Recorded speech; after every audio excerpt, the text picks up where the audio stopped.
स्वागत है बच्चों आप सभी का Ayush Pandey physics YouTube channel पर।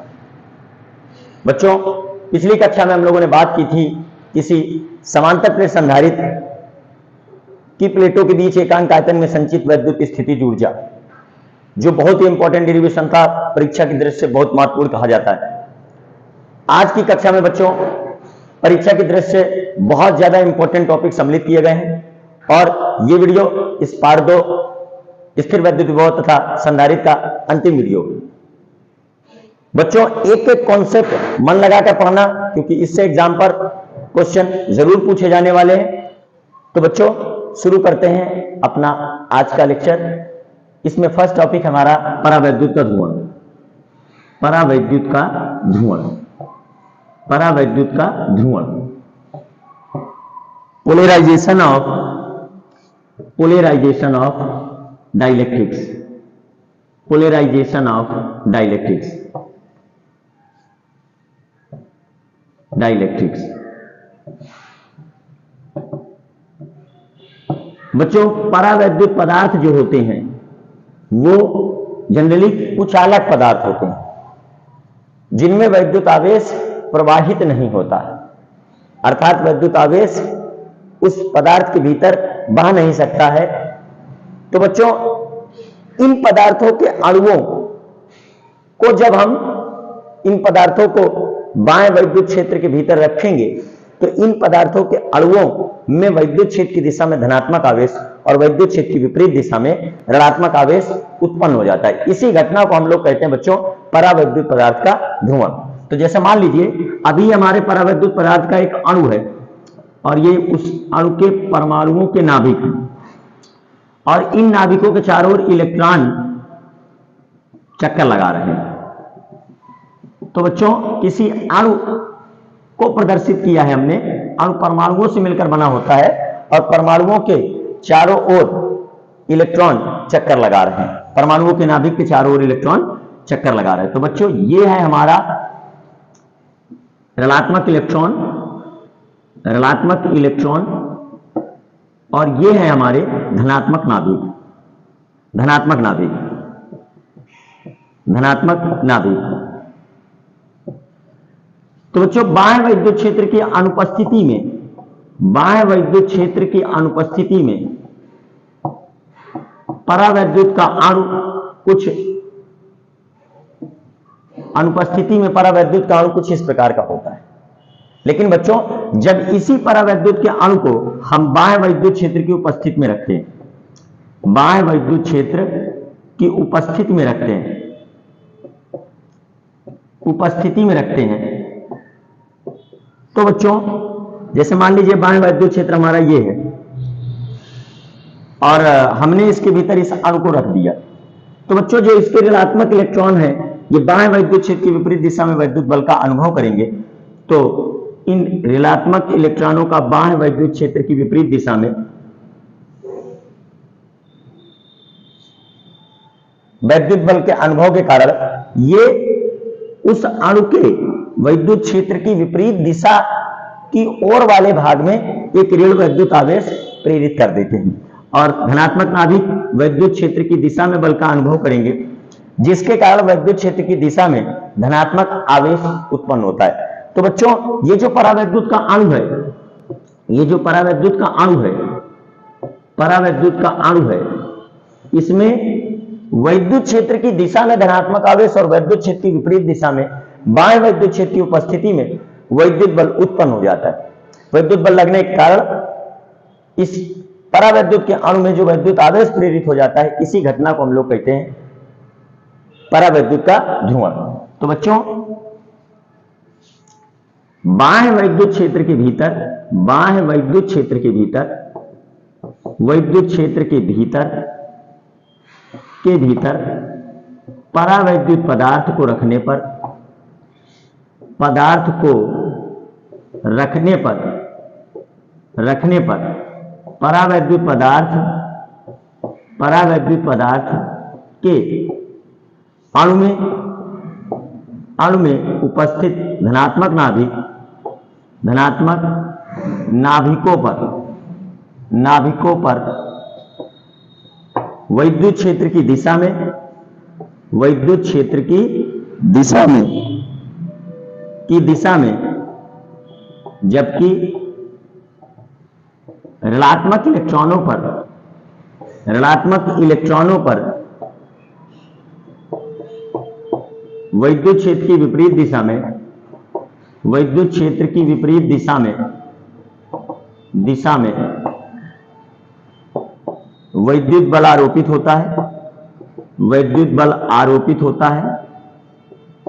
है कामा जिसके कारण परावैद्युत के अणु में क्षेत्र की दिशा में धनात्मक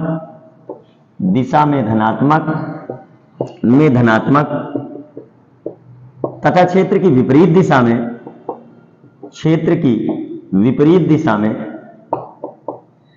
में ऋणात्मक वैद्युत आवेश प्रेरित हो जाता है, वैद्युत आवेश उत्पन्न हो जाता है, वैद्युत आवेश उत्पन्न हो जाता है। इसी घटना को परावैद्युत का ध्रुवण कहते हैं। तो नोट कर लीजिए बच्चों अपनी कॉपी पर इस कॉन्सेप्ट को, क्योंकि इसका इंप्लीमेंट करने वाले हम आगे चल करके अपने डेरिवेशंस में। और बच्चों स्क्रीनशॉट ले लो इसका। क्लियर। अब देखते हैं हम लोग कि अगर हम किसी समांतर प्लेट संधारित्र की प्लेटों के बीच परावैद्युत पदार्थ को भर दें, समांतर प्लेट संधारित्र की प्लेटों के बीच परावैद्युत पदार्थ को भर दें, तो जो परावैद्युत पदार्थ है उसके अणुओं में वैद्युत आवेश प्रेरित होगा। अब परावैद्युत पदार्थ के अणुओं में वैद्युत आवेश प्रेरित होगा, तो ये जो परावैद्युत पदार्थ है जो समांतर प्लेट संधारित्र की प्लेटों के बीच भरा गया है, तो इस परावैद्युत पदार्थ में जो प्रेरित आवेश की मात्रा है, इस मात्रा को हम लोग कैसे ज्ञात करेंगे, इस मात्रा को हम लोग सीखेंगे ज्ञात करना। अर्थात बच्चों समांतर प्लेट संधारित्र की प्लेटों के बीच भरे परावैद्युत पदार्थ में प्रेरित वैद्युत आवेश की मात्रा के लिए हम लोग सूत्र स्थापित करेंगे। और बच्चों बेहद ही इंपॉर्टेंट कॉन्सेप्ट है ये परीक्षा की दृष्टि से, और इस कॉन्सेप्ट को बिल्कुल क्लियर करते हुए समझाएंगे। आप इसको मन लगाकर पढ़ें बच्चों, वीडियो को अंत तक देखें, पूरी क्लास अटेंड करें, बिकॉज बच्चों ये परीक्षा की दृष्टि से बहुत इंपॉर्टेंट होने वाला है। एक एक कॉन्सेप्ट पढ़ाया जाता है क्लियर करके बिल्कुल। Ayush Pandey physics YouTube channel पर तो जुड़े रहे Ayush Pandey physics YouTube channel के साथ। वीडियो अच्छी लग रही तो वीडियो को लाइक कर दिए, चैनल सब्सक्राइब नहीं किया तो कर लें बच्चों। अब देखते हैं हम लोग, ये हमारा है समांतर प्लेट संधारित्र, समांतर प्लेट संधारित्र की प्लेटों के बीच भरे परावैद्युत पदार्थ, भरे परावैद्युत पदार्थ में प्रेरित वैद्युत आवेश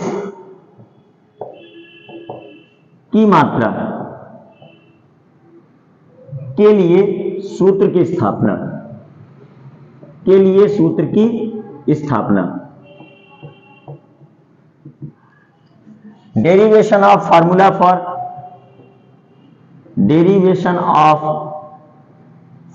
for amount of induced electric charge in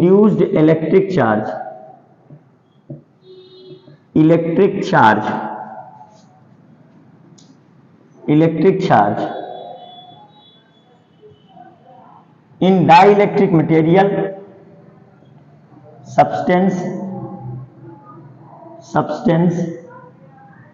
placed between plates of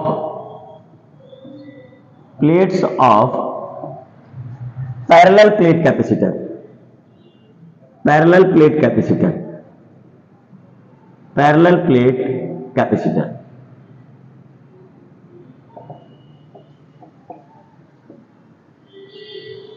तो बच्चों यहां पर हमको 3 स्थितियों में वैद्युत क्षेत्र की तीव्रता के बारे में पता होना बहुत जरूरी है।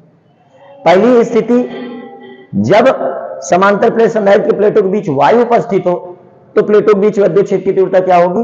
दूसरी स्थिति, जब समांतर प्लेट संधारित्र की प्लेटों के बीच परावैद्युत पदार्थ को भर दिया जाता है तो प्लेटों के बीच वैद्युत क्षेत्र की तीव्रता क्या होगी। और तीसरी स्थिति, जो समांतर प्लेट संधारित्र है इसकी प्लेटों के बीच भरे परावैद्युत पदार्थ में आंतरिक वैद्युत क्षेत्र जो उत्पन्न होगा वो कितना होगा।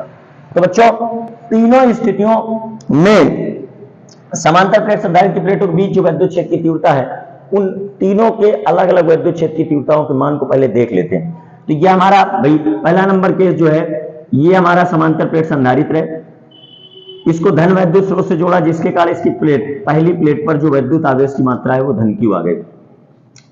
अब बच्चों इसके समीप हमने एक अनावेशित प्लेट रखी, इसके भीतरी भाग में ऋणात्मक आवेश प्रेरित हो जाएगा और बाहरी भाग में धनात्मक आवेश आएगा। जब हम इसको पृथ्वी से जोड़ देंगे तो पृथ्वी से इलेक्ट्रॉन आकर के इस धनात्मक आवेश को निरस्त कर देंगे, तो इस दूसरी प्लेट में ऋण क्यू आवेश है। अभी प्लेटों के बीच भरी है वायु और देखना है हमको वैद्युत क्षेत्र की तीव्रता। तो बच्चों समांतर प्लेट संधारित्र की प्लेटों के बीच वायु की उपस्थिति में जो वैद्युत क्षेत्र की तीव्रता होती है वो सिग्मा अपान एप्सिलॉन नॉट होती है। अब बच्चों यहां पर धन क्यू आवेश है, ये प्लेटों का है क्षेत्रफल ए, तो जो हमारा वैद्युत आवेश का पृष्ठ घनत्व होगा वो sigma is equal to Q upon A होता है, तो ये हमारा बन जाएगा Q upon epsilon not A. Clear बच्चों। अब हम देखेंगे दूसरा केस, जब हम इन प्लेटों के बीच परावैद्युत पदार्थ को रख देंगे तो बच्चों ये है हमारा समांतर प्लेट संधारित्र का पहला प्लेट और प्लेट पर आवेश की है मात्रा धन क्यू, इसके समीप हमने रखा दूसरा प्लेट और इसके भीतरी भाग में आएगा ऋण क्यू आवेश और बाहरी भाग को जोड़ देंगे पृथ्वी से। तो बच्चों इसके बाहरी भाग में जो धनावेश आया पृथ्वी से इलेक्ट्रॉन आके इसको निरस्त कर देंगे। जब हम इस समांतर प्लेट संधारित्र की प्लेटों के बीच परावैद्युत पदार्थ को रखेंगे जिसका प्रवर्तकांक k है तो प्लेटों के बीच जो वैद्युत क्षेत्र की तीव्रता होती है बच्चों वो k गुना घट जाती है। विशेष ध्यान देना, वो वैद्युत क्षेत्र की तीव्रता k गुना घट जाती है। तो जो अब वैद्युत क्षेत्र की तीव्रता का सूत्र आने वाला है क्यू अपॉन एप्सिलॉन नॉट ए के स्थान पर इसमें हम k से भाग देंगे तो k एप्सिलॉन नॉट ए हो जाएगा। अब बच्चों यदि हम तीसरे केस में इस समांतर प्लेट संधारित्र की प्लेटों के बीच जो आपने परावैद्युत पदार्थ रखा है इसमें प्रेरित आवेश की मात्रा जो है उसके कारण परावैद्युत पदार्थ के भीतर जो आंतरिक वैद्युत क्षेत्र उत्पन्न होगा अगर उसके लिए सूत्र देखें तो वो, और यही ये वाला अपना पुराना सूत्र है दोनों, लेकिन ये अपने लिए एक नया सूत्र है। बच्चों अगर आपको पिछले कॉन्सेप्ट नहीं आते तो आप Ayush Pandey physics YouTube channel की प्लेलिस्ट में जाइए और अपने छूटे हुए वीडियो को कंप्लीट करें और पूरा कोर्स पढ़ें। बच्चों ये हमने यहां पर ये प्लेट है हमारी समांतर प्लेट संधारित्र दूसरी प्लेट, इसको पृथ्वी से जोड़ दिया है, पृथ्वी से जोड़ दिया है और इसके भीतरी भाग में ऋणात्मक आवेश है। अब हम रख रहे हैं दोनों प्लेटों के बीच परावैद्युत पदार्थ को, तो ये हमने रख दिया दोनों प्लेटों के बीच परावैद्युत पदार्थ को। अब बच्चों ये है हमारा, देखिए परावैद्युत पदार्थ के अणु में जो है वैद्युत क्षेत्र की बाह्य वैद्युत क्षेत्र ये है हमारा, वायु की उपस्थिति थी, बाह्य वैद्युत क्षेत्र ये है। अब परावैद्युत पदार्थ को रखा है तो परावैद्युत पदार्थ में बाह्य वैद्युत क्षेत्र, परावैद्युत पदार्थ के अणु में बाह्य वैद्युत क्षेत्र की विपरीत दिशा में ऋणावेश और वैद्युत क्षेत्र की दिशा में धनात्मक आवेश प्रेरित होगा। तो ये ऋण हो गया बच्चों, ये धन हो गया बच्चों, इसी तरह ये ऋण हो गया, ये धन हो गया, इसी तरह ये ऋण हो गया, ये धन हो गया। तो ये परावैद्युत पदार्थ के अणु है बच्चों। क्या है? परावैद्युत पदार्थ के अणु। तो परावैद्युत पदार्थ के अणुओं में हम प्रेरित आवेश आपको दिखा रहे हैं। परावैद्युत पदार्थ के अणुओं में ये प्रेरित आवेश है, परावैद्युत पदार्थ के अणुओं में ये प्रेरित आवेश है और वैद्युत क्षेत्र की विपरीत दिशा में ऋण और वैद्युत क्षेत्र की दिशा में धन। तो इस तरीके से हम परावैद्युत पदार्थ के अणुओं में प्रेरित आवेश को देख लेते हैं। अब बच्चों यहां से इस तरीके से हम समझ सकते हैं कि नहीं, देखिए ये जो प्रेरित आवेश है ये धन प्लेट की तरफ, ये तो प्लेटों पर आवेश की मात्रा थी धन क्यू ऋण क्यू, लेकिन परावैद्युत पदार्थ में जो प्रेरित आवेश की मात्रा है वो ऋण क्यू डैश और धन क्यू डैश होने वाली है। तो बच्चों इस परावैद्युत के भीतर भी एक उत्पन्न होगा आंतरिक वैद्युत क्षेत्र जिसे हम कह रहे हैं ई डैश, और उसकी दिशा होगी बच्चों, उसकी दिशा होगी धनावेश से ऋणावेश की ओर। प्रेरित आवेश के कारण जो वैद्युत क्षेत्र है तो वो होगा प्रेरित धन आवेश से ऋण आवेश की ओर, और वो होगा E dash is equal to Q upon Q dash upon epsilon not A, क्योंकि यहां आवेश की मात्रा क्यू थी तो यहां पर प्रेरित आवेश के कारण वैद्युत क्षेत्र देख रहे हैं तो वो क्यू डैश होगा। बच्चों कहीं पर भी वैद्युत क्षेत्र की तीव्रता की दिशा को देखने के लिए आप उस क्षेत्र पर 1 कूलाम का आवेश रख सकते हैं और 1 कूलाम आवेश पर लगने वाले जो परिणामी बल की दिशा होगी वही परिणामी वैद्युत क्षेत्र की तीव्रता की दिशा होगी। तो बच्चों कैसे करेंगे, पूरे डेरिवेशन को कंप्लीट देख लिया हमने, इसके छोटे छोटे कॉन्सेप्ट जिनसे मिलकर के डेरिवेशन बनने वाला। तो बड़ा ही आसान सा कॉन्सेप्ट है, आप समझिए इसको। वायु की उपस्थिति में समांतर प्लेट संधारित्र की प्लेटों के बीच वैद्युत क्षेत्र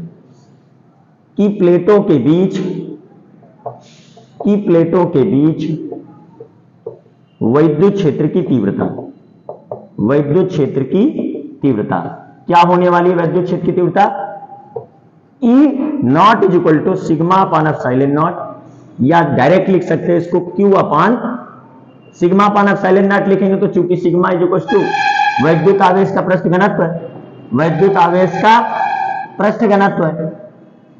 घनत्व है, सिग्मा हमारा, तो sigma is equal to Q upon A, इसलिए हम लोग Q का मान रख सकते हैं, सिग्मा का मान रख देंगे यहां पर सीधे सीधे Q अपॉन ए, तो वैद्युत क्षेत्र की तीव्रता Q अपॉन एप्सिलॉन नॉट ए, और इसकी दिशा होगी बच्चों धन प्लेट से ऋण प्लेट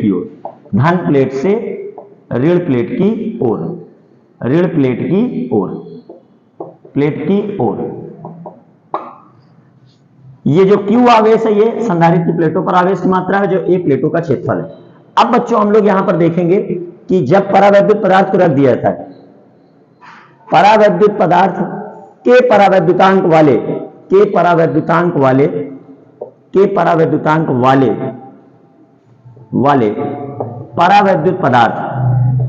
परावैद्युत पदार्थ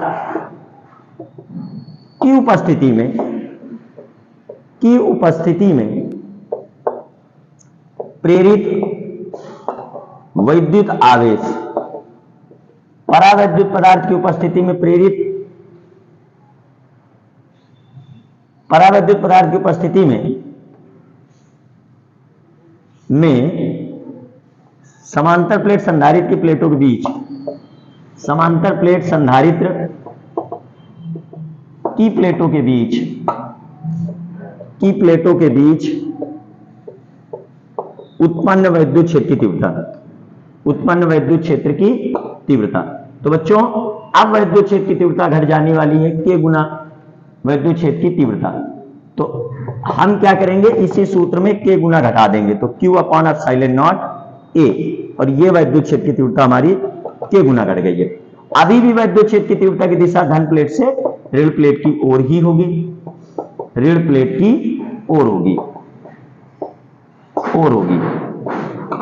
अब बच्चों जो समांतर प्लेट संधारित्र है इसकी प्लेटों के बीच जो परावैद्युत पदार्थ हमने रखा है इसमें प्रेरित आवेश Q डैश है, तो इसके कारण इसके प्लेटों के भीतर जो वैद्युत क्षेत्र की तीव्रता, आंतरिक वैद्युत क्षेत्र की तीव्रता आएगी वो कितनी होगी, इसको लिख लेते हैं।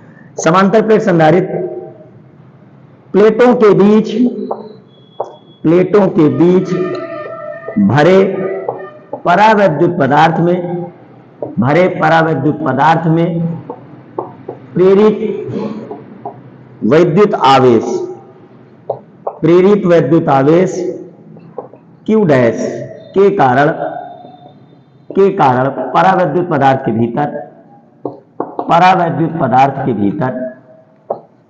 के भीतर उत्पन्न आंतरिक वैद्युत क्षेत्र की तीव्रता क्या होने वाली है, वैद्युत क्षेत्र की तीव्रता क्या होने वाली है, तो वो होगी बच्चों हमारी E dash is equal to Q dash upon epsilon not A, और इसकी दिशा होगी संधारित्र की ऋण प्लेट से धन प्लेट की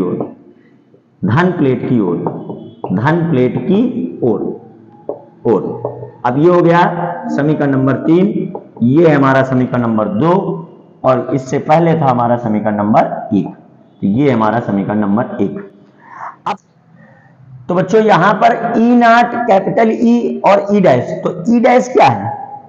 ई डैश है आंतरिक वैद्युत क्षेत्र की तीव्रता जो परावैद्युत पदार्थ के भीतर है। तो ऐसा क्या होता है कि ये जो समांतर प्लेट संधारित्र की प्लेटों के बीच वायु की उपस्थिति में वैद्युत क्षेत्र की तीव्रता है ई नॉट और परावैद्युत पदार्थ की उपस्थिति में वैद्युत क्षेत्र की तीव्रता है कैपिटल ई। तो मतलब ई नॉट से वैद्युत क्षेत्र की तीव्रता कैपिटल ई हो गई है। तो क्यों हो गई? क्योंकि परावैद्युत पदार्थ में जो प्रेरित आवेश की मात्रा है उसके कारण एक वैद्युत क्षेत्र की तीव्रता परावैद्युत पदार्थ के भीतर विपरीत दिशा में आई हुई है। तो अगर हम ई नॉट में ई डैश को सब्सट्रैक्ट करते हैं तो परिणामी वैद्युत क्षेत्र की तीव्रता हमें E = Q/K epsilon not A मिलने वाली है। तो चूंकि बच्चों कैपिटल ई नॉट तथा ई डैश विपरीत दिशा में है, इसलिए परिणामी वैद्युत क्षेत्र की तीव्रता जो बनी, परिणामी वैद्युत क्षेत्र की तीव्रता जो हमारी है कैपिटल ई, वो ई नॉट माइनस ई डैश होगी, ई नॉट माइनस ई डैश होगी। अब बच्चों समीकरण 1, 2 व 3 से मान रखने पर,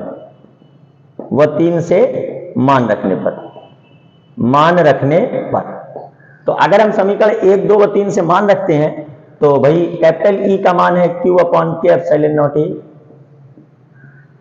ई नॉट का मान है Q/एप्सिलॉन नॉट A और ई डैश का मान है हमारा Q dash epsilon not A। तो बच्चों इसको ले जाएंगे हम बाएं पक्ष में Q dash epsilon not A, इसको ले जाएंगे दाएं पक्ष में तो Q/एप्सिलॉन not A minus Q/K epsilon not A। बच्चों यहां पर एप्सिलॉन नॉट A हमारा कॉमन लेके कैंसिल हो जाएगा तो Q डैश इज टू बनेगा Q times of 1 minus 1/K। तो बच्चों इस तरीके समांतर प्लेट संधारित्र की प्लेटों के बीच रखे परावैद्युत पदार्थ में प्रेरित वैद्युत आवेश की मात्रा Q dash Q times of 1 minus 1/K आई हुई है। अब यहां बच्चों आपको एक चीज ये देखना है कि ये जो 1 माइनस 1/K का मान है ये हमारा हमेशा 1 से कम होगा, इसलिए क्योंकि K का मान सदैव 1 या 1 से बड़ा होता है, तो 1/K हमेशा हमारा 1 से छोटा होगा और 1 माइनस 1/K मतलब 1 में 1 से छोटी संख्या को घटाएंगे तो उत्तर हमेशा धनात्मक और 1 से छोटा आने वाला है। तो हम ये कह सकते हैं कि 1 माइनस 1/K का जो मान है बच्चों वो 1 से छोटा है और जब हम Q में 1 से छोटी संख्या से गुणा कराएंगे तो उत्तर हमारा सदैव Q से कम आने वाला है। तो अतः ये बड़ा ही इंपॉर्टेंट पॉइंट है कि जो समांतर प्लेट संधारित्र की प्लेटों के बीच परावैद्युत पदार्थ रखा जाता है उस परावैद्युत पदार्थ में प्रेरित आवेश की मात्रा सदैव बच्चों परावैद्युत पदार्थ में जो प्रेरित आवेश की मात्रा है वो सदैव बच्चों वो जो है समांतर प्लेट संधारित्र की प्लेटों पर आवेश की मात्रा से कम होता है। तो बेहद ही सरल अंदाज में पढ़ाते हैं आपके पांडे सर और क्लियर किया है आपके इस कॉन्सेप्ट को, बहुत ही इंपॉर्टेंट है। आपको कठिन लग रहा है हल्का सा तो कोई बात नहीं बेटा, इसका आप रिवीजन कर लेना, आप इसको अच्छे से तैयार कर लेना, लेकिन परीक्षा की दृष्टि से ये बहुत ही इंपॉर्टेंट टॉपिक है। हम तो कहते हैं इसका स्क्रीनशॉट ले लो बच्चों और बाद में भी इसके एक एक कॉन्सेप्ट को समझिए। इतना कठिन भी नहीं है, बस ये है कि वैद्युत क्षेत्र की तीव्रता 3 स्थितियों में आपको देखनी है और परिणामी वैद्युत क्षेत्र की तीव्रता के मान में उनको रख देना है। आसानी से सॉल्व हो जाएगा। आप ज्ञात कर सकते हो समांतर प्लेट संधारित्र की प्लेटों के बीच भरे परावैद्युत पदार्थ में प्रेरित वैद्युत आवेश की मात्रा। अब इसके बाद बच्चों हम लोग अपना अगला डेरिवेशन लेंगे। समांतर प्लेट संधारित्र की प्लेटों के बीच अगर आंशिक रूप से परावैद्युत पदार्थ रखा हो तो समांतर प्लेट संधारित्र की धारिता का सूत्र क्या बनने वाला है, और इससे बच्चों पिछले वर्ष ही क्वेश्चन आया हुआ था और कंटिन्यूअस प्रीवियस ईयर के क्वेश्चन पेपर में आप देखेंगे तो आपको ये समझ में आएगा कि समांतर प्लेट संधारित्र की प्लेटों के बीच आंशिक रूप से भरा परावैद्युत पदार्थ की उपस्थिति के बाद जो उसकी धारिता का सूत्र होता है उससे रिलेटेड क्वेश्चंस और उससे रिलेटेड केसेस और स्वयं ये डेरिवेशन बहुत पूछा जाता है।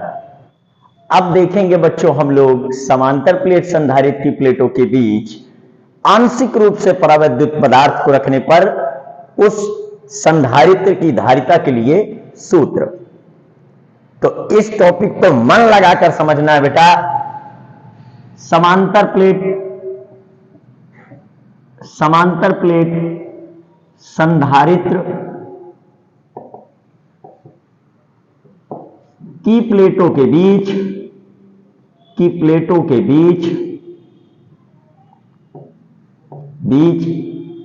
आंशिक रूप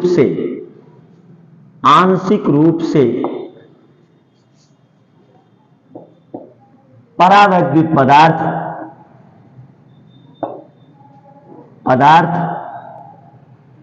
भरने पर इसकी वैद्युत धारिता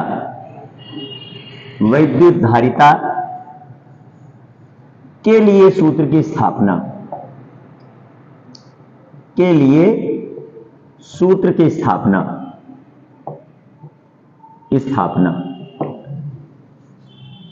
डेरिवेशन ऑफ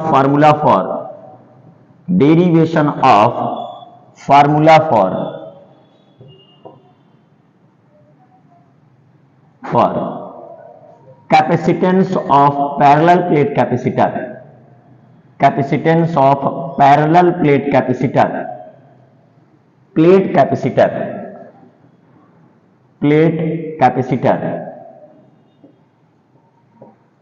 filled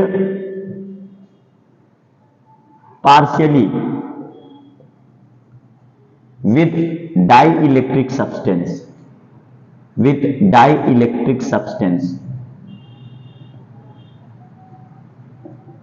तो क्या होगी समांतर प्लेट संधारित्र की धारिता जब उसकी प्लेटों के बीच पूर्ण रूप से परावैद्युत पदार्थ को ना भर करके आंशिक रूप से परावैद्युत पदार्थ को भरा जाता है। तो बच्चों यह है हमारी एक समांतर प्लेट संधारित्र की प्लेट एक, जिसको हमने जोड़ दिया है वैद्युत स्रोत से। तो ये प्लेट हो गई है हमारी धनात्मक आवेशित। अब बच्चों यह है समांतर प्लेट संधारित्र की दूसरी प्लेट, जो वैद्युत स्थैतिक प्रेरण के कारण जिसका भीतरी भाग हो गया है ऋणात्मक आवेशित और बाहरी भाग है धनात्मक आवेशित। जब इसे पृथ्वी से जोड़ा तो बाहरी भाग का धनावेश पृथ्वी से आने वाले इलेक्ट्रॉनों के कारण निरस्त हो गया, तो बचा भीतरी भाग में केवल ऋणात्मक आवेश। बच्चों वायु की उपस्थिति में समांतर प्लेट संधारित्र की प्लेटों के बीच जो वैद्युत क्षेत्र की तीव्रता होती है वो होती है E0 बराबर सिग्मा अपॉन एप्सिलॉन नॉट। लेकिन इसके बीच प्लेटों के बीच हमने भरा है एक परावैद्युत पदार्थ जो कि केवल T मोटाई तक है। मतलब बच्चों कि समांतर प्लेट संधारित्र की प्लेटों के बीच T मोटाई तक हमने परावैद्युत पदार्थ की प्लेट को रखा है, जबकि प्लेटों के बीच की दूरी है D। तो कुल दूरी है D, तो D माइनस T में बची वायु और T दूरी में भरा है परावैद्युत पदार्थ। तो बच्चों इस परावैद्युत पदार्थ का जो परावैद्युतांक है वो है हमारा कैपिटल K। क्लियर बच्चों? तो अब वायु में वैद्युत क्षेत्र की तीव्रता होगी E0, परावैद्युत पदार्थ के भीतर होगी वैद्युत क्षेत्र की तीव्रता कैपिटल E। वायु में वैद्युत क्षेत्र की तीव्रता होगी E0। तो बच्चों हमको अगर इस समांतर प्लेट संधारित्र की धारिता के लिए सूत्र स्थापित करना है तो हमें वायु में विभवांतर और परावैद्युत पदार्थ में विभवांतर को ज्ञात करना होगा। फिर लगा देंगे सूत्र C=Q/V। अब हमें प्लेटों का क्षेत्रफल मान लेना है A और प्लेटों पर आवेश की मात्रा मान लेनी है धन Q और ऋण Q। क्लियर बच्चों? तो बड़ा ही आसानी से इस कॉन्सेप्ट को आप समझ सकते हो, बिल्कुल परेशान मत होइए, ये डेरिवेशन आपका आसानी के साथ समझ में आ जाएगा। तो बच्चों समांतर प्लेट संधारित्र की प्लेटों के बीच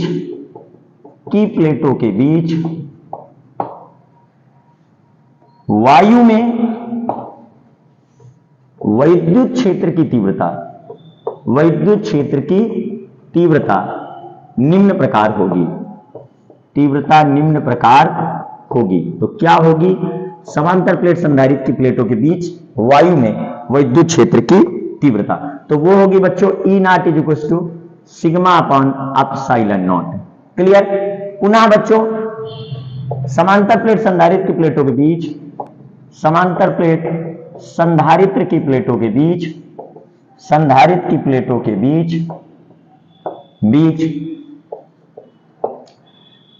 T मोटाई की परावैद्युत पट्टिका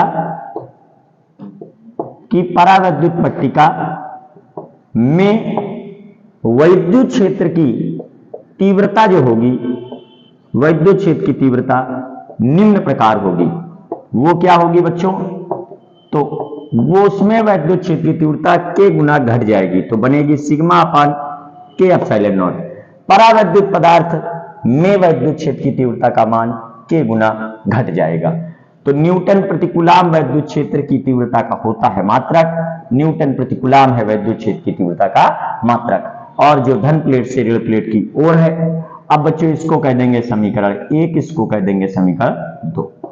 चूंकि परावैद्युत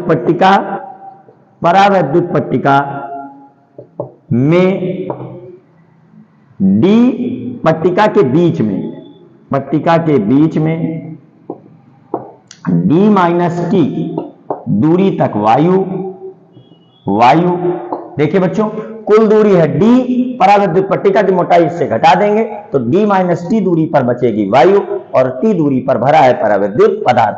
तो D माइनस T दूरी तक वायु तथा T दूरी तक परावैद्युत पदार्थ भरा है, पदार्थ उपस्थित है।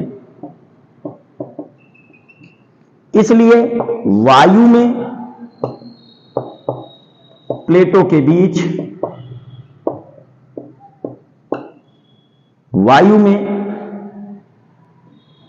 वैद्युत विभवांतर क्या बनेगा? तो बच्चों हम लोगों को पता है कि मान लीजिए डेल्टा x दूरी में जो विभव परिवर्तन है वो डेल्टा v है, तो एकांक दूरी में कितना हुआ? Delta v upon delta x। यह है बच्चों विभव प्रवणता जो कि वैद्युत क्षेत्र की तीव्रता के बराबर होती है। क्लियर? तो वैद्युत क्षेत्र की तीव्रता विभव प्रवणता के बराबर होती है, तो वायु में प्लेटों के बीच वैद्युत विभवांतर जो बनेगा वो बच्चों विभवांतर बराबर देख सकते हैं आप यहां पर E इंटू डेल्टा एक्स। तो आपको कराना है वैद्युत क्षेत्र की तीव्रता में दूरी का गुणनफल, तो भाई E not into D minus T. Clear? इसी प्रकार हम लोग देख सकते हैं परावैद्युत पदार्थ में वैद्युत विभवांतर, तो वो क्या बनने वाला है बच्चों? वो होने वाला है परावैद्युत पदार्थ की वैद्युत क्षेत्र की तीव्रता, परावैद्युत पदार्थ की दूरी, तो E इंटू टी। तो कुल वैद्युत विभवांतर कितना हो गया बच्चों? कुल वैद्युत विभवांतर कितना हो गया? कुल वैद्युत विभवांतर बना हमारा capital V is equal to E not into D minus T plus capital E into T. अब बच्चों समांतर प्लेट संधारित्र की धारिता निकाल लेंगे। संधारित्र की धारिता तो बच्चों ये होने वाला है C is equal to Q upon V। अब चूंकि वैद्युत आवेश का पृष्ठ घनत्व तो सिग्मा इज इक्वल टू होता है Q अपॉन A, इसलिए हम Q के प्लेस में सिग्मा इंटू A लिख सकते हैं। क्लियर बच्चों? Q के प्लेस में लिख देंगे सिग्मा इंटू A, तो यहां लिखेंगे सिग्मा इंटू A और जो हमारे पास वैद्युत विभवांतर आया है V, वो है हमारे पास E D minus T plus E into T. अब बच्चों ई नॉट और कैपिटल ई के मान यहां समीकरण 1 व 2 से इसमें रख देंगे तो वो कितना हो जाएगा हमारा, C is equal to sigma into A upon sigma upon epsilon not D minus T plus sigma upon epsilon not into K into T. अब बच्चों सिग्मा इंटू ए जो कॉमन है उसे कॉमन ले लेंगे, सिग्मा बाय एप्सिलॉन नॉट, तो D minus T plus T by के। Sigma से सिग्मा हो जाएगा कैंसिल, तो C इज इक्वल टू बनेगा बच्चों epsilon not A upon D minus T plus T by के। तो बच्चों ये बना हमारा समांतर प्लेट संधारित्र की धारिता जब प्लेटों के बीच आंशिक रूप से परावैद्युत पदार्थ रखा हो। और ए क्या है, प्लेटों का क्षेत्रफल है, डी क्या है, प्लेटों के बीच की दूरी है, टी क्या है, परावैद्युत पट्टिका की मोटाई है, के क्या है, परावैद्युत पदार्थ का परावैद्युतांक है, एप्सिलॉन नॉट वायु अथवा निर्वात की विद्युतशीलता है, सी समांतर प्लेट संधारित्र की धारिता के लिए सूत्र है जब प्लेटों के बीच आंशिक रूप से परावैद्युत पदार्थ भरा हो। तो समांतर प्लेट संधारित्र की प्लेटों के बीच आंशिक रूप से परावैद्युत पदार्थ भरने पर वैद्युत धारिता के लिए सूत्र की स्थापना ये हो गई है बच्चों। इसको आप नोट कर लीजिए, बड़े ही सरल अंदाज में पढ़ाते हैं आपके पांडे सर, लेकिन एक एक कॉन्सेप्ट करते हैं क्लियर। तो बच्चों जुड़े रहें Ayush Pandey physics YouTube channel से, और वीडियो को लाइक नहीं किया है तो लाइक कर दें, चैनल को सब्सक्राइब नहीं किया तो सब्सक्राइब कर ले। एक एक कॉन्सेप्ट पढ़ाएंगे बच्चा, पेपर आएगा इस बार, पेपर में देख लेना कि कितना अच्छा रिजल्ट आने वाला है। बस आप लोग रेगुलर क्लास को अटेंड करते रहिए। तो इसको समझ लीजिए बच्चों। इसके बाद हम लोग बात करेंगे इसी सूत्र के विशेष स्थितियों के बारे में। तो इस समांतर प्लेट संधारित्र की प्लेटों के बीच आंशिक रूप से परावैद्युत पदार्थ को भरने पर जो वैद्युत धारिता के लिए सूत्र आया है, इसी सूत्र की सहायता से इसके विशेष बिंदु निकालेंगे। तो विशेष स्थितियां देखेंगे हम लोग, विशेष स्थितियां कौन कौन सी होने वाली हैं तो उनको समझेंगे विशेष स्थिति में। जैसे विशेष स्थिति में पहली स्थिति, अगर प्लेटों के बीच केवल वायु उपस्थित हो। दूसरी स्थिति, यदि प्लेटों के बीच पूर्ण रूप से परावैद्युत पदार्थ रखा हो। तीसरी स्थिति, यदि प्लेटों के बीच कोई धातु उपस्थित हो, धातु मेटल का मीडियम कुछ रख दिया जाए। और चौथी स्थिति, यदि प्लेटों के बीच इसी तरह की T1 T2 T3 कामा डॉट डॉट डॉट Tn मोटाइयों वाली n परावैद्युत पट्टिका रखी हो तो समांतर प्लेट संधारित्र धारिता के लिए सूत्र क्या होगा। तो बच्चों सबसे पहला केस देखते हैं, यदि प्लेटों के बीच पूर्ण रूप से वायु भरा हो, मतलब परावैद्युत पट्टिका हो ही ना, वायु भरी हो। तो बच्चों वायु के लिए परावैद्युतांक के बराबर 1 रख सकते हैं आप, अथवा परावैद्युत पट्टिका की मोटाई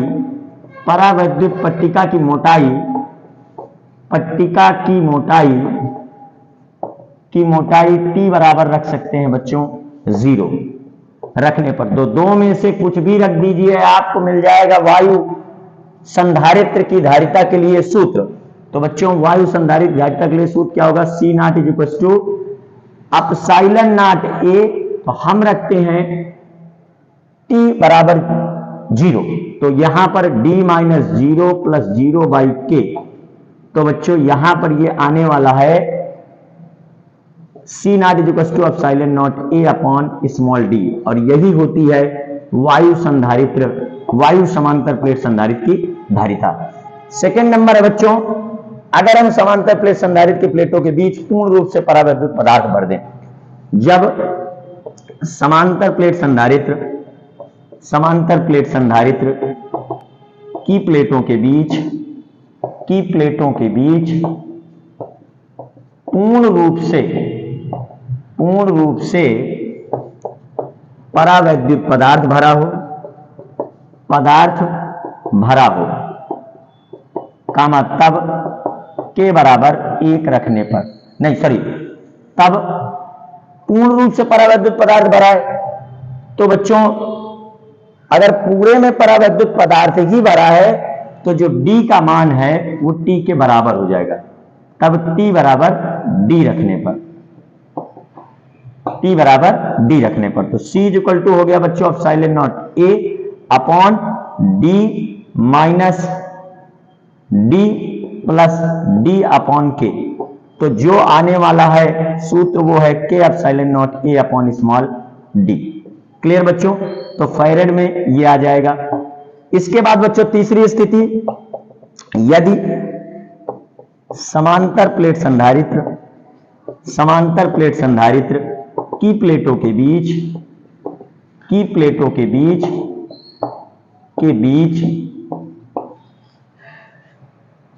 धातु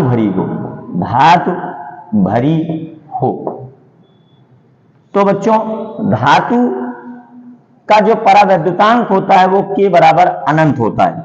तो K बराबर अनंत रखने पर, तो जब बच्चों हम K बराबर अनंत रखेंगे तो C बराबर epsilon not A upon D minus T plus T upon अनंत रख देंगे। ये धात्विक प्लेट की मोटाई है। परावैद्युत पट्टिका के बीच में जो परावैद्युत पट्टिका के स्थान पर जो रखी गई है धात्विक प्लेट, उसकी मोटाई है समांतर प्लेट संधारित्र की प्लेटों के बीच। तो बच्चों 1/अनंत का मान होता है 0, तो ये सूत्र हमारा बन जाएगा C equal to epsilon not A upon D minus T। ध्यान दे बच्चों, अगर समांतर प्लेट संधारित्र की प्लेटों के बीच धात्विक पट्टिका रखी है तो समांतर प्लेट संधारित्र की जो धारिता आने वाली है वो C equal to epsilon not A upon D minus T। तो क्लियर है बच्चों, ये 3 बिंदु हमने समझा दिए। इसका लेता है चौथा बिंदु। तो चौथे बिंदु को देखते हैं। इसके नोट करते चले बच्चों एक एक कॉन्सेप्ट को, कॉपी पेन लेकर रोज पढ़े, मन लगाकर पढ़े बच्चे। एग्जाम आने तो इस बार देख लेना, एग्जाम तक तो पूरा एक एक कॉन्सेप्ट क्लियर कर देंगे, एक एक न्यूमेरिकल क्लियर कर देंगे, सारा कुछ पढ़ाने वाले। पूरा कॉन्सेप्ट बेटा, पूरा कॉन्सेप्ट एक एक क्लास पढ़ाएंगे उसमें, बिल्कुल एकदम अंत तक क्लास को अटेंड करे, रेगुलर क्लास को अटेंड करे बेटा। जो भी आपकी समस्याएं सारी खत्म हो जाएंगी, आप एक एक कॉन्सेप्ट क्लियर कर लेंगे। तो बच्चों देखते हैं ये चौथा, भाई इसी से क्वेश्चन बन के आया था पिछले वर्ष। क्लियर बच्चों? तो देखते हैं ये है हमारी एक समांतर प्लेट संधारित्र की पहली प्लेट। तो ये यहां पर धनात्मक आवेश हमने कर दिया है वितरित, और ये है दूसरी प्लेट। अब इन प्लेटों के बीच कई परावैद्युत पट्टिका रखने वाले हैं। तो एक रख दिया हमने T1 मोटाई की, दूसरी रख दिया हमने T2 मोटाई की, तीसरी रख दिया हमने T3 मोटाई की, डॉट डॉट डॉट NV रख दिया हमने Tn मोटाई की। तो बच्चों T1 T2 T3 dot dot dot Tn मोटाइयों वाली K1 K2 K3 dot dot dot Kn परावैद्युतांक वाली इन पट्टिका अगर समांतर प्लेट संधारित्र की प्लेटों के बीच रखी हैं तो क्या होगी समांतर प्लेट संधारित्र की धारिता, प्लेटों का क्षेत्रफल A, प्लेटों के बीच की दूरी D। यदि समांतर प्लेट संधारित्र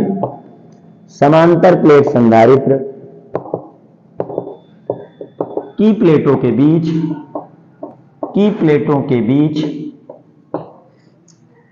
T1, T2, T3, dot dot dot Tn मोटाइयों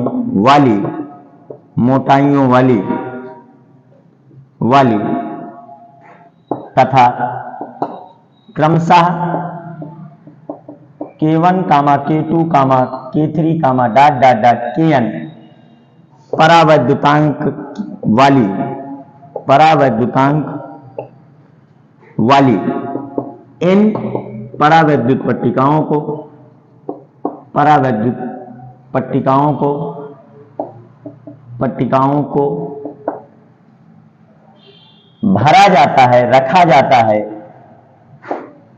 जाता है तो समांतर प्लेट संधारित्र धारिता क्या होगी? तो ये बनने वाली समांतर प्लेट संधारित्र की धारिता। क्लियर? तो C is equal to epsilon not A upon D minus T1 plus T2 plus T3, सभी मोटाइयों का योग कर देंगे बच्चों, प्लस Tn, और फिर ये बन जाएगा हमारा T1 by K1 plus T2 by K2 plus T3 by K3 plus that that that plus Tn upon Kn। अगर डेरिवेशन इसका करना चाहते हैं बच्चों तो डेरिवेशन भी बड़ा आसान है। जब आप कुल विभवांतर निकालेंगे V, तो पहले आप लिखेंगे E नॉट, मतलब वायु में वैद्युत क्षेत्र की तीव्रता, और फिर जितनी भी आपकी वायु की दूरी है उसको लिखना है। तो वायु की दूरी क्या बनेगी बच्चों? D माइनस सभी परावैद्युत पट्टिकाओं की मोटाइयों का योग करके घटा देंगे। और इसी तरह आप फिर पहली परावैद्युत पट्टिका में E1 into T1 plus E2 into T2 plus E3 into T3 plus that that that En into Tn। अब बच्चों E नॉट की जगह sigma by epsilon not, E1 की जगह में sigma by epsilon not K1, E2 की जगह में sigma by epsilon not K2, E3 की जगह में sigma by epsilon not K3 plus that that that En की जगह में sigma by epsilon not Kn। अब ये पूरा विभवांतर आ जाएगा, उसी तरह आप भाग दे देंगे, आ जाएगा आपका। लेकिन ये डेरिवेशन आपका सिलेबस में नहीं है, ये बोर्ड एग्जाम में तो बिल्कुल नहीं पूछा जाने वाला है। फिर भी हमने आपको बता दिया कि इसको आप यदि डिराइव करना चाहते हो तो किस तरह कर सकते हो। बाकी आप सीधा सीधा देखिए, परावैद्युत पट्टिका की जो मोटाई है यहाँ पर n है तो सबका योग करके घटा देंगे, और एक पट्टिका के लिए T बाई K है तो फिर अनेक के लिए T by K1 plus T by K2 plus T3 by K3 plus that that that plus Tn by Kn हो जाएगा। अब बच्चों संधारित्र का क्या उपयोग है? ये जो संधारित्र हमने बनाया है ये क्या उपयोग है? तो कई बार वैद्युत परिपथ में हमें ऐसे उपकरण की आवश्यकता होती है जो वैद्युत आवेश को एकत्र करता हो, मतलब जिसमें वैद्युत आवेश को संचित किया जा सके। तो उन स्थानों पर वैद्युत परिपथ में हम संधारित्र का उपयोग करते हैं। दूसरा बच्चों, कई बार हमें वैद्युत परिपथ में ऐसे उपकरण की आवश्यकता होती है जो वैद्युत ऊर्जा को अपने भीतर संचित रखे, और जब आवश्यकता हो तो वैद्युत परिपथ को वह वैद्युत ऊर्जा दे सके। तीसरा बच्चों, कई ऐसे फिल्टर परिपथ होते हैं जिनमें हम AC को DC में कन्वर्ट करते हैं, तो यह संधारित्र हमारे उन वैद्युत परिपथों में उपयोग किए जाते हैं वैद्युत प्रत्यावर्ती धारा को सरल धारा में परिवर्तित करने के लिए फिल्टर के रूप में। तो संधारित्रों का वैद्युत परिपथों में बहुत उपयोग है, इसलिए बच्चों संधारित्रों के बारे में हमें अच्छे से जानकारी होनी चाहिए। बच्चों वक्त हो चला है आज की क्लास से विदा लेने का। मिलेंगे कल फिर रात 9 बजे। तब तक के लिए पढ़ते रहिए, पढ़ते रहिए, पढ़ते रहिए। अपने दोस्तों के साथ चैनल को शेयर जरूर करें और अपने दोस्तों से जरूर बताएं कि Ayush Pandey physics YouTube channel पर मिलती है रेगुलर क्लास, और फीलिंग होती है बिल्कुल एकदम क्लियर कॉन्सेप्ट की। और बच्चों आप इस पार्ट के अगले दिन से हम लोग न्यूमेरिकल करना प्रारंभ करेंगे। तो बच्चों क्लास को अटेंड करने के लिए बहुत बहुत धन्यवाद। Thank you very much. Bye bye.